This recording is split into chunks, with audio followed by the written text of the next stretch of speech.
Seguimos en su espacio Paneo Semanal y ahora vamos a hablar de un tema que nos preocupó y nos ocupó a todos la semana pasada, que fue la caída de la herramienta que nos ocupa la mayor parte del tiempo a los usuarios de los teléfonos, de las computadoras, la caída de WhatsApp, la caída de Instagram, que nos dejó a todo el mundo en el aire. Muchos de nosotros tenemos WhatsApp como forma principal de comunicación. Ni siquiera la presencial, ya está negocio, ni el teléfono, nada. Hay negocios que funcionan con WhatsApp, y con Instagram y con Facebook. Y entonces, por 6 horas, quizás uno de los mayores apagones en los últimos años, ocurrió la semana pasada. Ahí estaba todo el mundo en el aire. Y hay mucha gente que habla de la coincidencia de ese apagón con un hecho que hace 2 semanas comenzó a resonar en el ambiente internacional de un denunciante, una persona anónima que denunció ante uno de los organismos federales de los Estados Unidos unos documentos que había sacado. Es un whistleblower. Es un whistleblower, como le dicen los gringos. En español es denunciante. Chivato. Un chivato. Pero va y lleva una decena de miles de documentos y lo presenta ante una agencia federal que en inicio no se dijo cuál era esa agencia, pero ya sabemos que era la ECC, que es la Exchange Commerce Commission, la Comisión de Comercio de los Estados Unidos, que regula la mayoría de las empresas y el actuar de esas empresas. Que, por cierto, tiene un capítulo dedicado a esos denunciantes. Si tiene una oficina para los denunciantes. Si usted parte de una compañía y usted tiene información importante que usted entienda que la SEC tiene interés, usted puede ir a esa oficina, la oficina de los whistleblowers, y esa oficina le da protección para que usted diga, porque hay un registro oficial de whistleblowers. Exactamente, pero oye cómo es. Hay una norma de la SEC que dice que la compañía no puede perseguir a ningún empleado por compartir documentos con la SEC. No importa la privacidad que tengan esos documentos. Si lo comparte con la SEC, no está cometiendo ningún crimen, ningún delito. Y eso es una provisión. Sí, es una excepción a la cláusula de confidencialidad. Correcto. Si es con el SEC, usted lo puede compartir. Porque la ley. Y eso fue lo que precisamente hizo Frances Haugen, una ex empleada de Facebook, que es una científica de la data, un data science, una científica de la data que tiene un MBA en Harvard, que no es una loquita vieja, sí, ¿verdad? Para que todo el mundo nos entendamos. Puede ser loquita, pero es joven. Pero es joven, ¿no? Tiene 39 años. Claro, exacto. Entonces, esa científica... Lo malo es que es un loco viejo. Científica de data, porque trabaja en WhatsApp, comenzó a trabajar en Facebook en el 2019. Hay que entender que Facebook es la compañía matriz, la dueña de WhatsApp, la dueña de Instagram y la dueña de otras aplicaciones que ellos le llaman las familias de aplicaciones de la compañía, familia de aplicaciones. ¿Y qué sacó ella? ¿Qué fue lo que evidenciaron esos documentos que ella sacó y le fotocopió y se le entregó a la SEC?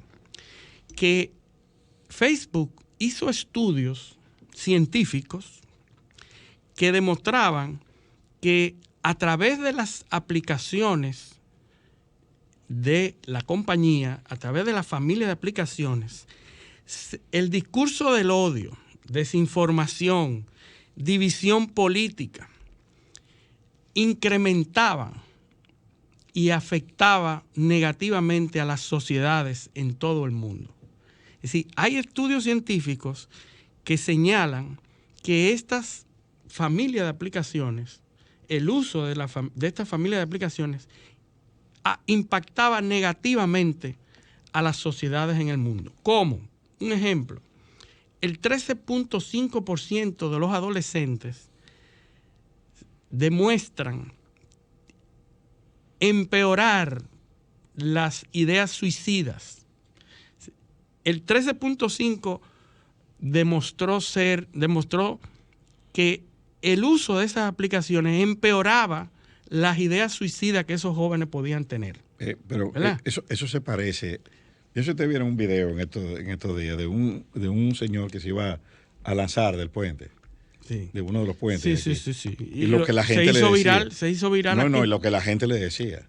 Sí. Tírate. O sea, pues, el dominicano. Sí, aquí es el único sitio donde se incentiva. No es el único sitio, porque eso que tú estás diciendo de las redes sociales, que potencian o estimulan, incrementan el porcentaje, tiene que estar conectado o podría estar conectado con conducta de eso que lo estén incitando por ahí. Pero fíjate, o sea, una persona que manifieste su intención y lo estén incitando por las redes. Eso no se queda en ese estudio, que también habla de un 17% de incremento en los desórdenes de alimentación, también, que a través del uso de eso. Claro. Y el impacto que hace Instagram en la autoestima de las niñas, de los jóvenes y todo eso. Imagínense que hay un estudio hecho en la compañía y que la compañía lo maneje de manera secreta y que eso no provoque acciones para tratar de eliminar o mejorar este escenario que provocan las redes. Lo que ella dijo y lo que ella declara, y lo hizo en un programa de 60 minutos muy famoso a todo Estados Unidos, porque ella decidió salir, porque un denunciante anónimo tiene toda la protección de la ley, pero ella decidió salir y decidió dar su nombre. Y lo que ella dice es que la compañía prefiere seguir ganando dinero y no invertir en tratar de disminuir ese impacto negativo. Que ellos... Hay un ejemplo interesante, y fue que, tú sabes que en las elecciones norteamericanas se habló mucho de la desinformación y el fake news y cómo eso estaba impactando en la decisión del votante. Y hubieron otros llamados a interpelación de Mark Zuckerberg en el Senado. Ella dice que se pusieron en práctica medidas en el algoritmo de Facebook que inmediatamente se acabaron los periodos de elecciones, fueron retiradas de nuevo. Porque lo que se necesita es que la gente se meta en el engagement, que se meta en el tema y que se apasione por los temas. Y esto lo que hace es que ese algoritmo lo que favorece es que la gente sea más apasionada para que provoque un engagement, una necesidad de seguir buscando noticias y entonces poder sacarle provecho de manera comercial a esas herramientas de Facebook, en este caso, e Instagram también, porque ya lo de WhatsApp. Entonces, en el medio de estas declaraciones en el Senado, que fue interpelada en el Senado, y ahí se unieron los republicanos y los demócratas en contra de Facebook, se unieron y atacaron rudamente. Entonces, en medio de un hearing, en medio de una comparecencia al Senado, se cae por 6 horas la red que maneja Facebook y como tal se fue Facebook, se fue Instagram y se fue WhatsApp. Que sin entrar en detalles muy técnicos, lo que sucedió es que como estas grandes compañías manejan su propia red, el Internet se maneja como la red de redes, todas las computadoras se interactúan en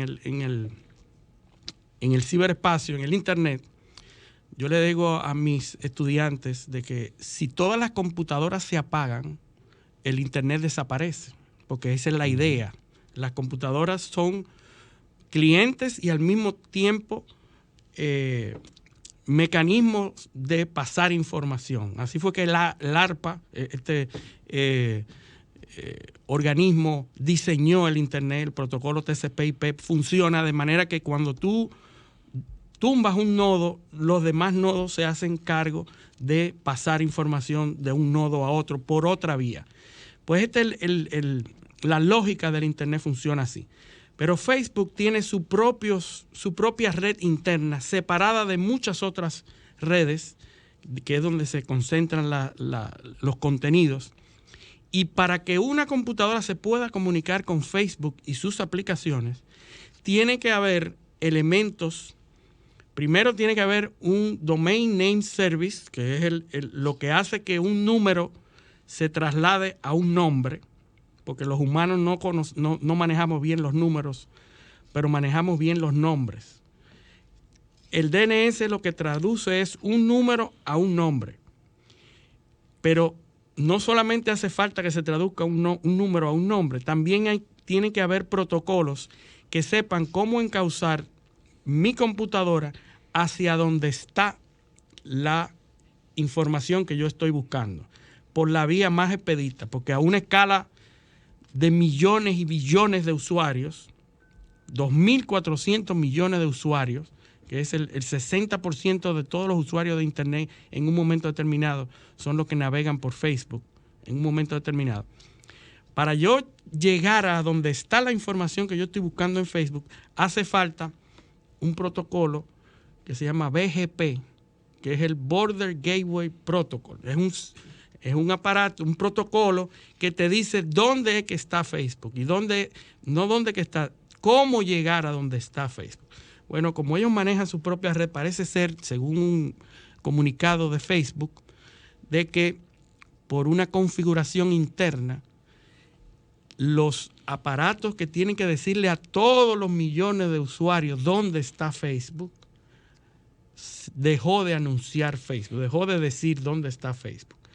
Y al decir eso, todos los demás aparatos, los routers y las redes dejaron de saber dónde estaba Facebook. Y por eso que la gente buscaba y no sabía dónde está Facebook. Es como si se hubiera desaparecido y que todo en el mundo entero, todo el mundo diga, bueno, desapareció Facebook, no sé dónde está Facebook, y el mundo entero dejó de saber dónde está Facebook. Para corregir eso, se habla de que las personas que podían, es como si tú te quedaras fuera de tu casa y la llave adentro. Para tú resolver tenías que entrar, pero para poder entrar hay que ir a donde están los servidores físicamente. Hay gente que habla de que muchos técnicos querían ingresar a donde estaban los data centers y no tenían tan sencillamente un carnet para poder entrar a la puerta donde se podía resolver el problema. El que la tenía estaba a miles de kilómetros en otro sitio. O sea, un desastre que duró 6 horas hasta que se restableció finalmente ese problema.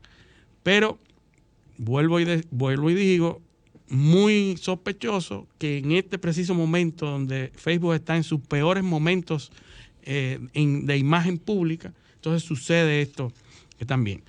Es decir, el mundo sabe del impacto negativo que tienen las redes sociales en la sociedad. El asunto es cómo resolver eso. Y ahí está el detalle. Lo que pasa es que es un problema multifactorial. Sí. Las redes sociales per se son como las armas, no son buenas ni son malas, es el uso que se le dé. Ahora bien, aquí hay que profundizar bastante el análisis.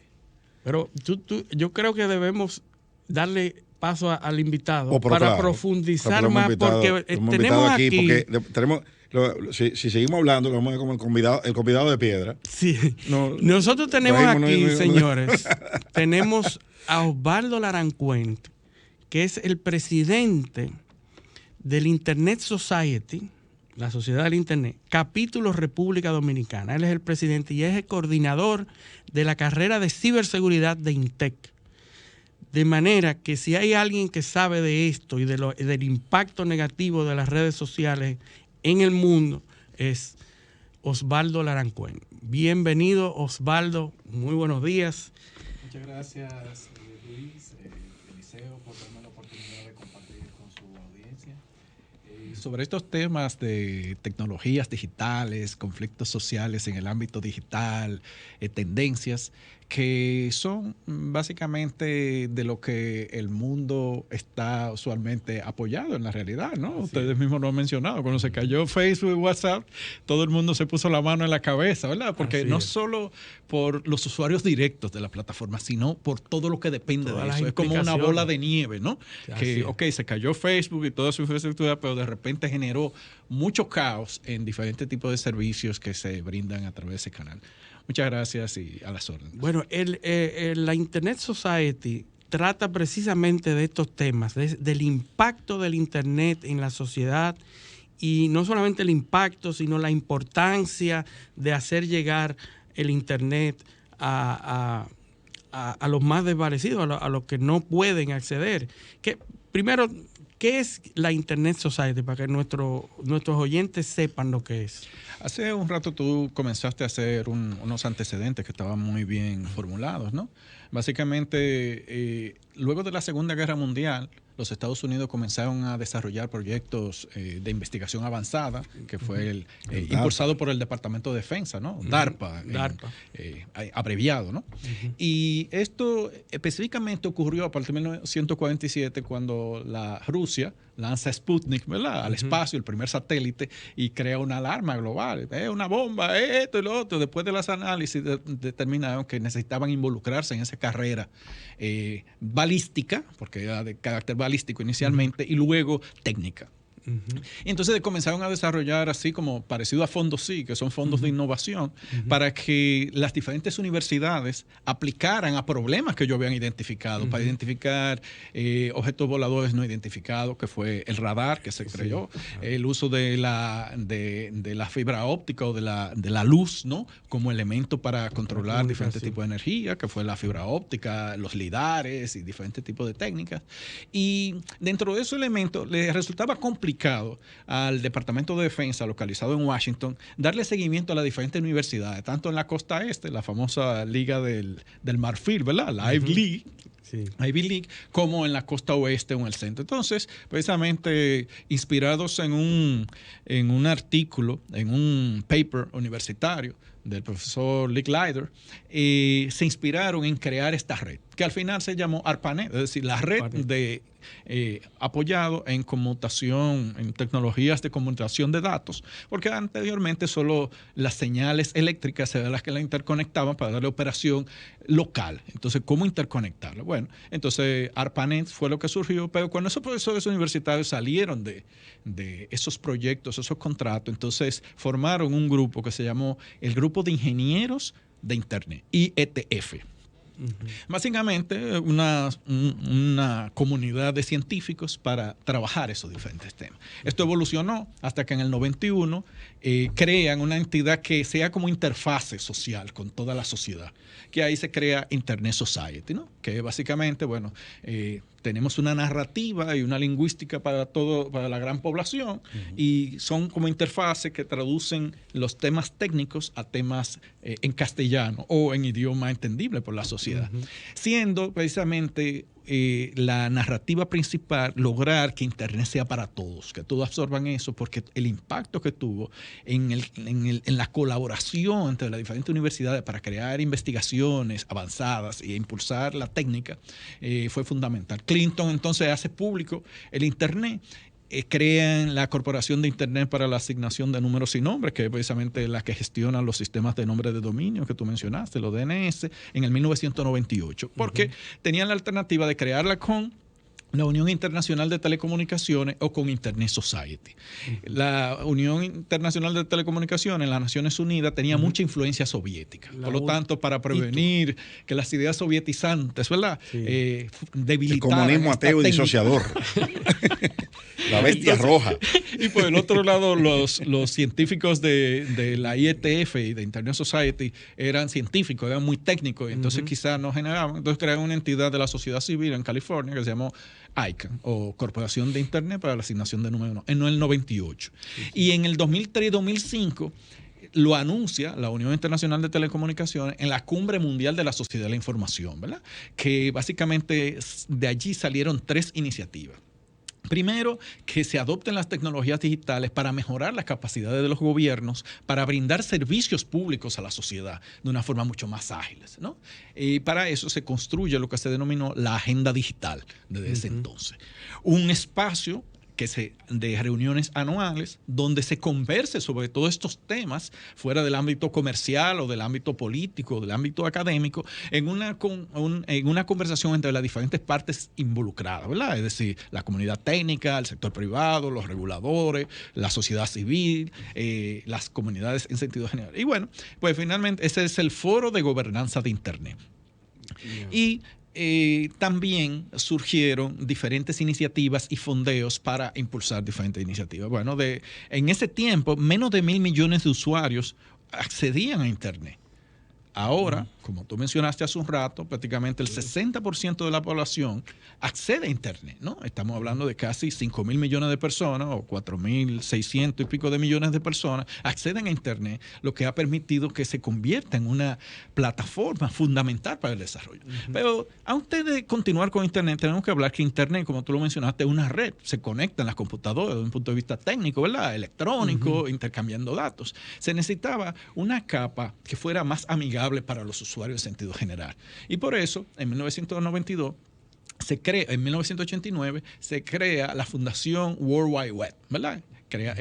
Impulsada por Tim Berners-Lee, que crea lo que hoy conocemos como la web, que es la capa visual donde vemos texto enriquecido, con imágenes, con textos, con vídeos, de una forma muy fácil, ¿verdad? Para no utilizar los numeritos y las conexiones. Antes de eso era muy gráfico, así como tipo las pantallas de Matrix, ¿verdad? Con muchas imágenes pixeladas en color verde, pero entonces eso la enriqueció. Por lo tanto, esa capa es fundamental. Ahora bien, en esa capa se conectan diferentes tipos de aplicaciones. Y esas aplicaciones, como fue mencionado por Eliezer, no son ni buenas ni malas. Son herramientas. Y esas herramientas fueron páginas web. Hubo una evolución, ¿verdad? Desde la web inicial, que fue la web de contenidos, a una web semántica, y ahora está simbiótica, ¿no? Porque tiene la capacidad de interpretar y que la página refleje y se conecte utilizando algoritmos de inteligencia artificial. Así que cuando llegamos a este espacio, estamos hablando de 2 capas, ¿verdad? La de Internet, que tiene obviamente un protocolo, que tú mencionaste, y la web, que es la capa de aplicaciones. Ahora bien, Internet no fue creada con un objetivo, siendo del ámbito académico, a pesar de que lo financió el Departamento de Defensa, no tuvo una característica orientada hacia la seguridad informática. Esto evolucionó precisamente por los problemas. Recordemos el virus de Morris, ¿verdad? En el 78, en el 61, el de Crypt, ¿verdad?